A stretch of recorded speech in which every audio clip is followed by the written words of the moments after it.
യതീമിന്റെ വില നിങ്ങൾക്കറിയുമോ? നബിതങ്ങൾ പറയുകയാ, അന വഖാഫിൽ യതീമി ഫീ ജന്നത്തി ഹഖദ.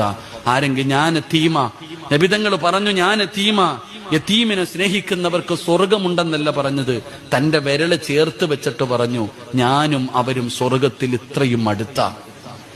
നബിതങ്ങൾ തന്റെ വിരല് കാണിച്ചിട്ട് പറയാ, അള്ളാഹുവിന്റെ റസൂല് പറയുന്നു, യതീമിനെ സഹായിക്കുന്നവൻ, യതീമിനെ സ്നേഹിക്കുന്നവൻ ഞാനും അവനും നാളെ സ്വർഗത്തിൽ ഇതുപോലെ അടുത്താണെന്ന് മഹാനായ നബിയുനാ റസൂലുള്ളാഹി. ഉറക്കപ്പറ, മഹാനായ നബിയുനാ റസൂലുള്ളാഹി. നിങ്ങൾക്ക് യതീമിന്റെ മഹത്വം അറിയോ? പാപം പൊറുക്കണമെങ്കിൽ നമ്മളൊക്കെ ഒരുപാട് പാപം ചെയ്യുന്നവരാ.